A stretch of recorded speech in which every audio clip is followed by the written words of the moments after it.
Hello বন্ধুরা, কেমন আছো তোমরা সবাই? আশা করি অনেক অনেক ভালোই আছো। আর তোমাদের ভালোবাসায় আমিও অনেক ভালো আছি, কারণ তোমরা আমাকে যে পরিমাণে ভালোবাসা দিয়েছো এবং সাপোর্ট দিয়েছো তা আমি কোনোদিন ভুলতে পারবো না। তাই তোমাদেরকে মজা দেওয়ার জন্য আবারও একটি নতুন গল্প নিয়ে হাজির হলাম। গল্পটি শোনার মতো আশা করি তোমাদের দাঁড়িয়ে যাবে এবং তোমরা হাতের কাজ করতে সবাই হেডফোন নিয়ে বসে যাও। যদি আমার গল্প শুনে মজা পাও তাহলে অবশ্যই আমার চ্যানেলটি সাবস্ক্রাইব করবে। তো চলো বন্ধুরা, আমরা কথা না বাড়িয়ে আসল গল্পে চলে আই।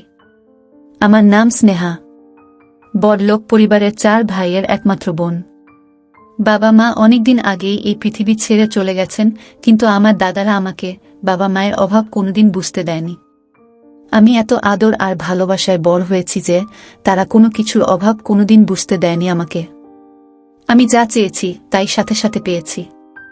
আমার বড় দাদা গ্রামের নাম করা মানুষ ছিলেন, আর ছোট 2 দাদা বিদেশে পড়তে গিয়েছিল, কিন্তু আমার পড়াশোনা করতে ইচ্ছে হতো না। আরেক ভাই গ্রামে ডাক্তারি করত। আজকাল দেখি ছেলে হোক বা মেয়ে সবারই মোবাইল আছে, তাই আমি আমার দাদার কাছে একটা স্মার্টফোন চাইলাম। আমার বড় দাদার সাথে সাথে আমাকে একটা নতুন স্মার্টফোন কিনে দিলেন। এটা পেয়ে আমি অনেক খুশি। আমি অনেক সুন্দরী, তাই নিজের ছবি তুলে ফেসবুকে পোস্ট করতাম, আর অনেক লোকে আমার ছবিতে লাইক এবং কমেন্ট করত। লোকজন আমাকে অনেক পছন্দ করতে শুরু করেছে। একদিন আমি সোশ্যাল মিডিয়ায় অভিষেক নামে একটি ছেলের সাথে কথা বলি। সে অনেক বুদ্ধিমান, ও আমাকে বুঝিয়েছিল যে ছবি ফেসবুকে আপলোড করা ঠিক না। তারপরে সোশ্যাল মিডিয়া থেকে আমার সব ছবি ডিলিট করে দিয়েছি। আস্তে আস্তে অভিষেকের সাথে আমার বন্ধুত্ব বাড়তে থাকে এবং আমাদের বন্ধুত্ব কখন ভালোবাসায় পরিণত হয় বুঝতেই পারিনি। তার সাথে প্রতিদিন ফোনে কথা বলতাম আর ঘন্টার পর ঘন্টা গল্প করতাম। আমি গ্রামের মেয়ে আর অভিষেক শহরের ছেলে, আমরা দুজনেই একে অপরের ভালোবাসায় পড়েছি। একদিন আমি জানতে পারলাম আমার দাদা গ্রামের উকিলের সাথে আমার বিয়ে ঠিক করেছেন, কিন্তু আমি অভিষেককে ভালোবাসি, তাই অন্য কাউকে বিয়ে করব কিভাবে?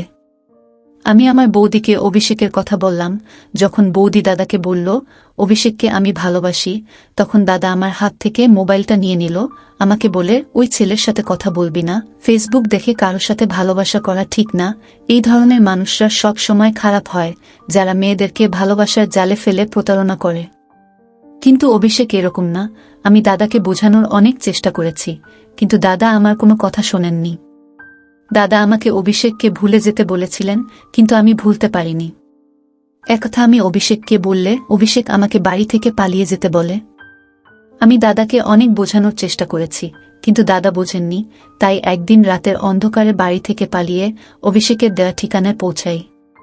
অভিষেকের সাথে দেখা হওয়াতে আমি অনেক খুশি, কারণ অভিষেককে প্রথমবার দেখেছি। আমাকে দেখে অভিষেকও অনেক খুশি। অভিষেকের পরিবারে কেউ নেই, ও একটা ভাড়া বাড়িতে থাকে। আমরা দুইজনে কোর্ট থেকে বিয়ে করে নিই, স্বামী স্ত্রী হই। সংসারকে সুন্দরভাবে চালানোর জন্য অভিষেক অনেক পরিশ্রম করত। আমি অভিষেকের সাথে অনেক খুশি। আমি বাড়ি থেকে পালিয়ে এসেছি, তাই হয়তো আমার দাদারা আমাকে খুঁজে বের করার চেষ্টা করেছে, কিন্তু তাতে আমার কিছু যায় আসে না। আমি আমার স্বামীকে নিয়ে খুশি। অভিষেক ও আমার অনেক যত্ন নিত।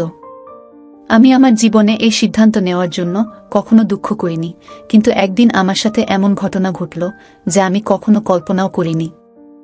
একদিন আমি ফোন পেলাম আমার স্বামীর অ্যাক্সিডেন্ট হয়েছে। আমার পায়ের নিচ থেকে মাটি সরে গেল। দৌড়াতে দৌড়াতে হাসপাতালে গিয়ে দেখি আমার স্বামী জীবনের শেষ পর্যায়ে এসে পড়েছে। মানে আমার সারা জীবন নষ্ট হয়ে গেছে, যার জন্য আমি গ্রাম থেকে শহরে এসেছি। আজ সে আমাকে একা রেখে চলে গেছে। কাঁদতে কাঁদতে আমি জ্ঞান হারিয়ে ফেলেছি। সেই অবস্থাতেই স্বামীর শেষকৃত্য করেছি, কারণ এই শহরে আমার স্বামীর নিজের কেউ নেই, আর আমারও স্বামী ছাড়া কেউ নেই, কিন্তু সেও আমাকে ছেড়ে চলে গিয়েছে। এখন আমি সম্পূর্ণ একা। আমি কখনো ভাবিনি আমার সাথে এমন হতে পারে। আমি তেমন একটা শিক্ষিত না, এবং আমার যা কিছু আইডি ছিল সব দাদাদের বাড়িতে, আর আইডি না থাকায় আমি কোনো কাজও পাচ্ছি না। বিয়ের মাত্র 2 মাস পরে অভিষেক এই পৃথিবী থেকে চলে যাওয়ার পরে আমি দাদাদের সাথে যোগাযোগ করার চেষ্টা করলে তারা আমাকে অস্বীকার করে, বলে তুই আমাদের জন্য মরে গেছিস, তুই আর এ বাড়িতে পা দিবি না। আমরা সারা গ্রামে বলে দিয়েছি তুই এই পৃথিবী ছেড়ে চলে গেছিস, আর একটা মৃত্যু মানুষকে এনে গ্রামের সবাইকে দেখিয়েছি। আমি জানতাম যে দাদাদের কাছ থেকে আমি এইরকমই উত্তরই পাব। কিন্তু আমি এখন কিভাবে বাঁচব? আমার মাথায় তো সমস্যার পাহাড় নেমে এসেছে। অভিষেক এই পৃথিবী থেকে চলে গেছে 1 মাস হয়ে গেছে। কয়েকদিন আশেপাশের লোকজন আমাকে সাহায্য করে, কিন্তু কতদিন এভাবে কেউ সাহায্য করতে পারে? আমি ঘরের কিছু জিনিসপত্র বিক্রি করে কোনরকম খেয়ে পরে বাঁচতে থাকলাম। কিন্তু ঘর ভাড়া না দেওয়ায় একদিন বাড়িওয়ালা আমাকে বাড়ি থেকে বের করে দিলেন। এখন এমন খারাপ দিন এলো যে আমি রাস্তায় ভিক্ষা করতে বাধ্য হলাম। যখন কেউ খাবার দিত তখনই খেতাম, না হলে না খেয়ে ঘুরে বেড়াতাম। আমার থাকার জায়গা ছিল না, তাই রাস্তায় দিনরাত পড়ে থাকতাম। একদিন ক্ষুধার কষ্ট সহ্য করতে না পেরে একজন লোক ভিক্ষা দিতে এলে আমি তার পা ধরে বলতে থাকলাম, স্যার, আমি 2 দিন কিছু খাইনি, আমাকে কিছু খেতে দিন। দয়া করে আমাকে কিছু খেতে দিন, না হলে আমি এই পৃথিবী ছেড়ে চলে যাব। তিনি আমাকে বললেন, তুমি কি আমার বাড়িতে যেতে পারবে? একথা শুনে আমি অবাক হয়ে গেলাম।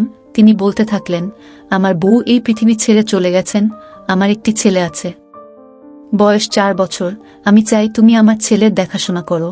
যদি তুমি তার দেখাশোনা ঠিকমতো করতে পারো, তাহলে আমি তোমাকে থাকা খাওয়া সব দেব এবং তুমিও বেঁচে যাবে। যাই হোক, আমার জীবন অনেক কষ্টে চলছিল, আমার থাকার কোনো জায়গাও নেই। বাড়িওয়ালাও বাড়ি থেকে বের করে দিয়েছিলেন। এখন কেউ খাবার দিলে খাই, না দিলে না খেয়ে থাকি। তাই আমি সাথে সাথে রাজি হয়ে লোকটির সাথে তার বাড়িতে গেলাম। বাড়িটা অনেক বড় এবং সে অনেক বড় লোক। ওই বাড়িতে উনি ছাড়া একটা ছোট বাবু ছিল, যার বয়স মাত্র 4 বছর। উনি আমাকে খাবার খেতে দিলেন আর বললেন, তুমি মন ভরে খাও। প্রথমে তো আমি মন ভরে খাবার খেলাম। খাবার খাওয়ার পরে তিনি আমাকে বললেন, তুমি এই বাড়িতে আরামে থাকতে পারো, এখানে তোমার কোনো সমস্যা হবে না। এই বাড়িতে শুধু আমি আর আমার ছেলেই থাকি। এইবার তুমি বলো, তুমি কে? আমি বললাম, আমার নাম স্নেহা এবং আমি অনেক ধনী পরিবারের মেয়ে ছিলাম। আমি আমার 4 ভাইয়ের একমাত্র বোন। আমি ফেসবুকে একটি ছেলের প্রেমে পড়ে গ্রাম ছেড়ে এখানে আসার পর আমাদের জীবন সুখেই চলছিল। তারপরে একদিন আমার স্বামী দুর্ঘটনায় এই পৃথিবী ছেড়ে চলে গেলেন। আমার উপরে আকাশ ভেঙে পড়ে এবং আমাকে রাস্তার ধারে ভিক্ষা করতে বাধ্য হতে হয়। 2 দিন কিছুই খেতে পাইনি আমি, তাই আপনার পায়ে পড়ে মিনতি করেছিলাম। আপনি আমাকে সাহায্য না করলে আমি না খেয়ে শেষ হয়ে যেতাম। লোকটি তখন বললেন, তুমি আমার বোনের মতো, তুমি এখানে থাকতে পারো, কিন্তু বিনিময়ে তোমাকে আমার ছেলের দেখাশোনা করতে হবে। আমার বউ এই পৃথিবী ছেড়ে চলে গেছে, তাই আমি ছেলের যত্ন নিতে পারছি না। আমার একটা কাজের মেয়ে দরকার, যে তাকে মায়ের মতো মানুষ করতে পারে। তিনি আমাকে তার ছেলের সাথে পরিচয় করিয়ে দিয়ে বললেন, এটা আমার ছেলে এবং এর নাম আকাশ। এর জন্মের পরপরই এর মা পৃথিবী ছেড়ে চলে গেছে। আমি কোলে নিয়ে তাকে আদর করতে থাকলাম। আমি ভাবতে থাকলাম, আজ যদি আমার ছেলে থাকতো, তাহলে সেও এর মতো হতো। আমিও বিয়ের 1 মাস পরে মা হতে চলেছিলাম, কিন্তু আমার একটা সমস্যা হয়, তাই আমি মা হতে পারিনি। আমি আপনাকে কথা দিচ্ছি যে আমি একে নিজের ছেলের মতো মানুষ করব। আমি আকাশের যত্ন করে অনেক আনন্দ পেতাম। আমার একমাত্র দায়িত্ব ছিল আকাশের যত্ন নেওয়া, তাকে সময় মতো খাওয়ানো, সময় মতো ঘুম পাড়ানো, তার পোশাকগুলো পরিবর্তন করা ইত্যাদি। বাকি সব কাজ করার জন্য অন্য লোক ছিল। একদিন সকালে ঘুম থেকে উঠে দেখি আকাশ বিছানায় নেই। আমি উঠে বাইরে এসে মালিককে জিজ্ঞেস করলাম, আকাশ কোথায়? সে তার বিছানায় নেই কেন? বাড়ির মালিক বললেন, সন্ধ্যার মধ্যেই ও বাড়ি ফিরে আসবে। আমি তাকে জিজ্ঞেস করলাম, আকাশ কোথায় গেছে আর সন্ধ্যা বেলা কোথা থেকে ফিরবে? কিন্তু তিনি আমার কথার কোনো উত্তর দিলেন না। তিনি বাড়ির মালিক, তাই আমি তাকে খুব বেশি কথা বলতে পারিনি, কারণ সে যদি আমাকে বাড়ি থেকে বের করে দেন, তাহলে আমি কোথায় যাব? প্রতিদিন সন্ধ্যায় আকাশ বাড়িতে আসত। রাতে ঘুমানোর পর সকালে ঘুম থেকে উঠলে দেখি আকাশ তার বিছানায় নেই, কিন্তু সন্ধ্যায় সে ফিরে আসত। যখনই আমি মালিককে আকাশের কথা জিজ্ঞেস করতাম, তিনি কোনো উত্তর দিতেন না এবং বলতেন, তুমি এইসব বিষয় থেকে দূরে থাকো, তার সম্পর্কে অত কিছু তোমার জানার দরকার নেই। তোমার কাজ কেবল তার যত্ন নেওয়া এবং তাকে ভালো করে লালন পালন করা, তাই তোমাকে যে কাজ দেওয়া হয়েছে তুমি শুধুমাত্র তাই করো। তারপর থেকে মালিককে জিজ্ঞাসা করা বন্ধ করে দিয়েছি। এক রাতে আমি যখন আকাশের সাথে ঘুমাচ্ছিলাম, মাঝরাতে চোখ খুলে দেখলাম যে আকাশ বিছানায় আছে। আমি দেখার জন্য জেগে থাকলাম, কিন্তু কখন যে ঘুমিয়ে পড়েছি বুঝতেও পারিনি আমি। এবং সকালে প্রতিদিনের মতো আকাশ বিছানায় নেই। বাইরে বেরিয়ে কোথায় ওকে দেখতে না পেয়ে রুমে ফিরে এলাম। এর আগে কখনো ভাবিনি মালিক কি কাজ করেন। আমি শুধু আমার কাজ নিয়ে ব্যস্ত থাকতাম, এই বাড়িতে সব পাচ্ছিলাম, তাই বেশি কিছু ভাবিনি। কিন্তু একদিন কাজের মহিলাকে জিজ্ঞেস করলাম যে মালিক কি কাজ করেন। তখন সেই কাজের মেয়েটি আমাকে বলল যে তিনি একজন পুলিশ ইন্সপেক্টর। অবাক হয়ে আমি ভাবতে থাকলাম আমি একজন পুলিশ অফিসারের বাড়িতে। একদিন দেখলাম একটি ফাইল মালিকের টেবিলে রাখা। আমি সেটি তুলে নিয়ে ভিতরে রাখতে যাচ্ছিলাম, হঠাৎ করে সেই ফাইলটা আমার হাত থেকে পড়ে, ওর ভেতর থেকে অনেক কাগজ বেরিয়ে পড়ে। আমি সেই কাগজগুলো গোছাতে গেলে সেখানে একটা ছবি দেখে আমি অবাক হয়ে গেলাম। আমি অবাক হয়ে ভাবলাম আমার স্বামীর ছবি এখানে কেন। আমি ভাবলাম মালিক যদি জানতে পারে আমি এই ছবিটি দেখেছি বা আমি এই ছবির লোকটির স্ত্রী, তাহলে মালিক আমার কি অবস্থা করবে। ভয়ে তাই তাড়াতাড়ি সবকিছু গুছিয়ে ফাইলটি মালিকের ঘরে রেখে ফিরে এলাম। এখন আমার ভয় করতে থাকলো এবং সবচেয়ে বড় বিষয় ভীষণ টেনশনে পড়ে গেলাম, কিন্তু তবুও আমি এখান থেকে যেতে পারিনি। কারণ এই বাড়িটা ছাড়া আমার আর কোনো থাকার জায়গা নেই। এছাড়া আমি আকাশকে নিজের ছেলের মতো ভালোবাসি। তাছাড়া এই ছবির রহস্যটাও জানতে চাই, এই পুলিশ লোকটা কিভাবে ছবিটা পেল। আমি ভাবলাম আমার দাদারা অভিষেককে খুঁজে বের করার জন্য এই পুলিশ অফিসারের কাছে কেস ফাইল করতে পারে, কিন্তু দাদারা কখনো অভিষেককে দেখেনি। মনের মধ্যে অদ্ভুত অদ্ভুত সব ভাবনা আসছিল, কিন্তু মালিককে জিজ্ঞেস করার সাহস পেলাম না। 4 মাস হয়ে গেল আমি এখানে আছি। বাবুটি আমাকে মা বলে ডাকতে শুরু করেছে, কিন্তু এতে মালিকের কোনো আপত্তি নেই। তারপর মালিক আমাকে একটা মোবাইল দিয়ে বলল, তোমার সাথে কথা বলার দরকার হতে পারে, তাই এটা রাখো। একদিন আমার মোবাইলে একটা ফোন আসে, আমি কাজে ব্যস্ত ছিলাম তাই কল ধরতে পারিনি। পরে মোবাইলের দিকে তাকাতেই একটা অচেনা নাম্বার ভেসে উঠল। আমি খুব একটা পাত্তা দিলাম না। কিছুক্ষণ পরে সেই নাম্বার থেকে একটা মেসেজ এলো, তাতে লেখা ছিল, স্নেহা তুমি কেমন আছো। অনেক অবাক হলাম। ভাবলাম হয়তো এখানকার কোনো কাজের মেয়ে আমার সাথে মজা করছে, তাই আমি ওই মেসেজের রিপ্লাই দেইনি। এরপর প্রতি রাতে এই নাম্বার থেকে মেসেজ আসতে থাকে। মেসেজে নানা রকমের কথা, আমার পুরানো জীবন এবং মাঝে মাঝে আমার দাদাদের সম্পর্কে বিভিন্ন কথা। আমার স্বামী একমাত্র ব্যক্তি ছিলেন যিনি আমার সম্পর্কে এইসব কথা জানতেন। আমার সাথে যা ঘটছে তাতে আমি ভয় পেয়ে গেলাম। জানি না কে সে আর কেন সে আমাকে বিরক্ত করছে। সে বলতো, তুমি আমাকে তোমার বন্ধু মনে করতে পারো, তোমার কোনো সমস্যা হলে আমাকে মেসেজ করে জানিও, আমি তোমার সব সমস্যার সমাধান করে দেব। কিন্তু আমি ভয় পেয়ে নাম্বারটি ব্লক করে দিলাম। তারপরে সে আমাকে নতুন নতুন নাম্বার দিয়ে মেসেজ করতে শুরু করে। আমি যত নাম্বার ব্লক করি সে তত নতুন নাম্বার দিয়ে আমার সাথে কথা বলার চেষ্টা করত। সে এমন এমন কথা বলতো যে আমি টেনশনে পড়ে যেতাম। যাই হোক, আস্তে আস্তে আমি তাকে বিশ্বাস করতে শুরু করি এবং তার সাথে কথা বলতে শুরু করি। আমার যে কোনো সমস্যা তার সাথে শেয়ার করি। সে আমার পুরনো জীবনের কথা বলে, আমার সাথে মজা করে। যখন আমি তাকে জিজ্ঞাসা করতাম সে আমার সম্পর্কে এসব কথা কিভাবে জানল, সে আমার প্রশ্নের কোনো উত্তর দিত না, কিন্তু নিজের সম্পর্কে বলতো যে তিনি অবিবাহিত এবং এই পৃথিবীতে তার কেউ নেই। আমারও এই পৃথিবীতে কেউ ছিল না, তাই আমাদের ভালো বন্ধুত্ব হয়ে গেল। আমি চেষ্টা করতাম কারো সামনে তার সাথে কথা না বলতে, সেজন্য আমি তাকে বলেও ছিলাম যে আমি কারো সামনে তার সাথে কথা বলতে পারবো না। সে বলল, ঠিক আছে, রাতে সবাই যখন ঘুমাবে তখনই কথা বলবো। এখন আমরা অনেক রাত পর্যন্ত গল্প করতাম। অনেক রাত পর্যন্ত গল্প করার কারণে ঘুম ভাঙতে দেরি হতো।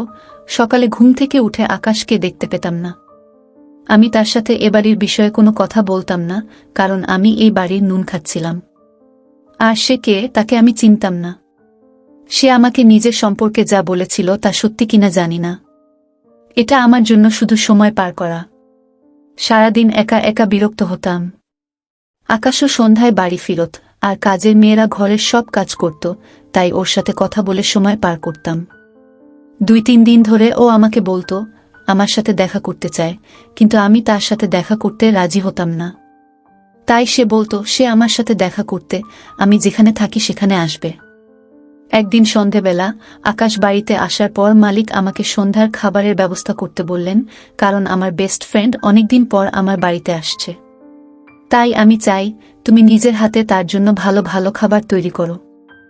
আমি মালিককে বললাম ঠিক আছে, আমি অনেক খাবার তৈরি করে রাখলাম। ও কয়েক ঘন্টা পরে শুনতে পেলাম বাইরে কেউ কথা বলছে। তাই চা জলখাবার নিয়ে নিচে এলে নিচে হলরুমে বসে থাকা লোকটাকে দেখে আমার পায়ের নিচ থেকে মাটি সরে গেল। আমি অবাক হয়ে বোঝার চেষ্টা করছি, কিন্তু বুঝতে পারছি না। কিছুক্ষণ পরে আমি জ্ঞান হারিয়ে ফেলি। যখন আমার জ্ঞান ফিরল, তখন আমি আমার বিছানায় শুয়ে মালিক এবং সেই লোকটি আমার বিছানার কাছে দাঁড়িয়ে। লোকটি আর কেউ নয়, আমার স্বামী অভিষেক, যার শেষকৃত্য আমি নিজে দাঁড়িয়ে থেকে দেখেছি। আমি অবাক হয়ে অভিষেকের দিকে তাকিয়ে আছি। আমি বিশ্বাস করতে পারছি না যে সে আমার সামনে জীবিত দাঁড়িয়ে আছে। অভিষেকও আমার দিকে এমন করে তাকিয়েছিল এবং তার চোখে পানি দেখতে পাচ্ছি। অভিষেক আমাকে বলল, স্নেহা, বিশ্বাস করো, আমি তোমার অভিষেক, যে তোমাকে অনেক ভালোবাসে। দেখ, আমি বেঁচে আছি। এই বলে সে আমার কাছে বসল। আমারও চোখে পানি। আমি তাকে ছুঁয়ে দেখলাম। তারপরে নিশ্চিত হলাম যে সে সত্যিই জীবিত এবং আমার সামনে বসে আছে। আমি তাকে ধরে অনেক কাঁদতে থাকলাম। সেও আমাকে ধরে অনেক কাঁদছিল। তার চলে যাওয়ার পর আমার সাথে যা যা ঘটেছিল তার সবই মনে পড়তে থাকল।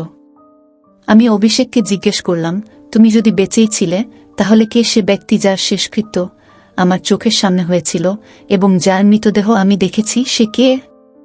আমি অভিষেককে আরও বললাম, তুমি জানো যে তুমি ছাড়া এই পৃথিবীতে আমার কেউ নেই, তাহলে এতদিন আমার থেকে দূরে ছিলে কেন? আমি বলছিলাম আর কাঁদছিলাম। তখন অভিষেক বলল, এটা অনেক বড় বিষয়, অনেক রহস্য আছে যা শুনলে তুমি অবাক হয়ে যাবে। আজ আমি তোমাকে একে একে সব রহস্য বলতে চাই। তুমি যে রং নম্বরে কথা বলতে, সেটা আর কেউ নয় আমি। আমি তোমাকে বলেছিলাম যে আমি তোমার সাথে তোমার বাড়িতে দেখা করব। দেখো, আমি এখানে এসেছি। তখন আমার খেয়াল হলো, যে ছেলেটা আমার সাথে কথা বলতো, সে আমার সম্পর্কে এসব কথা জানত কিভাবে, যা আমি আর আমার স্বামী ছাড়া কেউ জানত না। কিন্তু অভিষেক যে বেঁচে থাকতে পারে, সেটা কখনোই ভাবিনি। অভিষেককে বললাম, তুমি বেঁচে থাকলে এতদিন কোথায় ছিলে? আমি সবকিছু জানতে চাই। অভিষেক বলল, আমি তোমাকে সব কথা বলবো। তুমি যখন বাড়ি ছেড়ে এখানে এলে আর আমাদের বিয়ে হলো, কয়েকদিন পরে তোমার দাদারাও এখানে এসে আমাদের সম্পর্কে সব তথ্য নিয়ে যায়। যদিও তারা গ্রামের সকলের কাছে বলেছিল যে তুমি অ্যাক্সিডেন্ট করে এই পৃথিবী ছেড়ে চলে গেছ। এমনকি তারা একটা মৃত্যু মানুষকে নিয়ে সকলের কাছে প্রমাণ করে যে তুমি সত্যিই এই পৃথিবী ছেড়ে চলে গেছ। কারণ গ্রামবাসীরা যদি জানত যে মোডলের বোন বাড়ি থেকে পালিয়ে গেছে, তাহলে তাদের সব শেষ হয়ে যেত। আর আপমানের ভয়ে তোমার দাদারা গ্রামে মিথ্যা কথা বলে প্রমাণ করেছে যে তুমি এই পৃথিবী ছেড়ে চলে গেছ। কিন্তু তারা আমাকে শত্রু করে নেয়, যেহেতু তাদের বোনকে আমি বিয়ে করেছি। তোমার দাদারা আমাকে সর্বত্র খুঁজছে। একদিন তোমার দাদারা আমার মোবাইল নম্বর জানতে পেরে আমাকে ফোন করে অনেক কথা বলে এবং বলে যে আমার সাথে সাথে তারা তোমাকেও শেষ করে ফেলবে। একদিন রাস্তা পার হওয়ার সময় একটা গাড়ি জোরে ছুটে আসছিল। আমি তো কোনো রকমে প্রাণে বাঁচলাম, কিন্তু অন্য এক পথচারী দুর্ঘটনায় পরে প্রাণ হারান। তারপরে আমি ওখান থেকে পালিয়ে আসি। তোমার ভাই ইচ্ছা করে আমাকে মারতে চেয়েছিল। তারপরেও তোমার দাদারা ফোন করে বলেছিল, এইবার তুমি বেঁচে গেছো, তাই ভেবো না যে তুমি প্রতিবার বেঁচে যাবে। তোমাকে না মারা পর্যন্ত আমরা থামব না। তোমার বাড়ির লোকেরা আমার জীবনের শত্রু হয়ে উঠেছে। আমার সাথে আরও অনেক ঘটনা ঘটেছে। প্রথমে আমি জানতাম না এগুলো তোমার দাদারা করছে, কিন্তু যখন থেকে আমার কাছে ফোন আসা শুরু হলো, তখন বুঝলাম যে তোমার দাদারা আমার সাথে এসব করছে। আর যার বাড়িতে তুমি আছো, সে আমার ছোটবেলার বন্ধু এবং একজন পুলিশ অফিসার। আমি তার কাছে সাহায্য চাই এবং সে আমাকে সাহায্য করতে রাজি হয়। 1 মাস ধরে আমি জীবন বাঁচানোর জন্য বিভিন্ন জায়গায় দৌড়াতে থাকি। এরপরে তোমার জন্য চিন্তা হতে শুরু করে। জানতাম যে আমার বন্ধু তার বাড়িতে একা থাকে, তাই আমি তাকে বলেছিলাম যে তোমাকে কোনোভাবে তার বাড়িতে নিয়ে আসতে এবং ওকে তোমার বাড়িতে থাকতে দিতে, যাতে তুমি বিপদে না পড়ো। আমার এই বন্ধুটি যদি তোমাকে বলতো যে তুমি আমার বাড়িতে এসো, তুমি এত সহজে তার বাড়িতে যেতে রাজি হবে না। তাই সে ভাবল তার ছেলে আকাশকে বর করার দায়িত্ব তোমাকে দিলে তুমি রাজি হবে এবং সহজেই তার বাড়িতে থাকতে যাবে। এখন আমার সব সমস্যা শেষ হয়ে গেছে।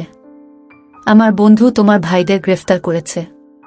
আমি তোমার সামনে দীর্ঘদিন আসতে পারিনি, কারণ আমার বন্ধু আমাকে জেলের একটি কক্ষে বন্দি করে রেখেছিল। কারণ আমি যদি বাইরে থাকতাম, তবে তোমার দাদারা কোনো না কোনোভাবে আমার খুঁজে পেয়ে যেত এবং আমাকে শেষ করে ফেলত। আমার বন্ধু জেলে আমার অনেক খেয়াল রাখত, যতক্ষণ না আমার বন্ধু তোমার দাদাদের ধরতে পেয়েছে ততক্ষণ সে আমাকে জেল থেকে বের হতে দেয়নি, কারণ আমার জন্য জেলই একমাত্র জায়গা যেখানে আমি সম্পূর্ণ নিরাপদ। আমি অভিষেককে বললাম, আমার একটা প্রশ্ন আছে যেটা মনের মধ্যে ঘুরপাক খাচ্ছে। আকাশ ভোরবেলা কোথায় যায়? তখন অভিষেকের বন্ধু বলতে থাকলো, আমার স্ত্রী নেই এবং আমার ছেলের একজন মা দরকার। তোমার আসার 1 সপ্তাহ আগেই আমার স্ত্রী এই পৃথিবী থেকে চলে গিয়েছিল। আকাশ অনেক কান্নাকাটি করত। তাই আমি তোমাকে এখানে নিয়ে আসি। আমি টেনশনে ছিলাম যে আমার ছেলে তোমাকে তার মা মনে করবে কিনা, কিন্তু তুমি তার মায়ের জায়গা অনেক সহজেই নিয়ে নিয়েছ। আর আমার ছেলে সকালে বোর্ডিং স্কুলে যায় এবং সন্ধ্যায় ফিরে আসে। আমার স্ত্রী অসুস্থ ছিল, সেজন্য আমি ওকে বোর্ডিং স্কুলে দিয়েছিলাম তার মনোযোগ অন্যদিকে সরিয়ে দিতে, এবং রাতে তাকে বাড়িতে নিয়ে আসতাম। তুমি আমার ছেলের অনেক যত্ন নিতে। আমি তোমার কাছে ঋণী। অভিষেক তার বন্ধুকে বলল, তুমিও আমাদের অনেক সাপোর্ট করেছ। তোমার কারণেই আজ আমরা স্বামী স্ত্রী একে অপরের সাথে দেখা করতে পেরেছি। এখন আমরা দুইজনেই আমাদের জীবনে অনেক খুশি।